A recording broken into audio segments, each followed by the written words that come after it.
Sir இப்ப செங்கோட்டையன் ஒரு கருத்தை சொல்லியிருக்காரு, அதாவது அதிமுக அனைத்து ஒருங்கிணைத்த வெற்றி கிடைக்கும் அப்படின்னு இருக்காரு. உங்க கருத்து என்ன சார்? 10 நாள் கெடு கொடுத்திருக்காரு சார். பிரிந்தவர்கள்லாம் ஒன்று சேரணும் அப்படிதான் வெற்றி கிடைக்கும் அப்படின்னு வந்து செங்கோட்டையன் தொடர்ந்து சொல்லிட்டு இருக்காரு. அந்த மனம் திறந்து பேசிட்டாரு.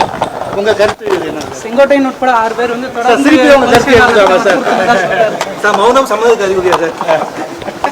சார் ஏதாவது முந்தைய தேர்தலில் தோல்வி எல்லாமே வந்து இவங்க எடுத்து சொல்லி அவங்க வந்து பிரிந்தவர்களை சேர்க்காதனாலதான் அப்படின்னு சொல்லியிருக்காங்க. வழிவிடுங்க.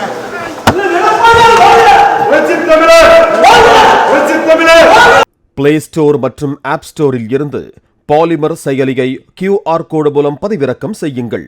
செய்திகளை உடனுக்குடன் பெறுங்கள்.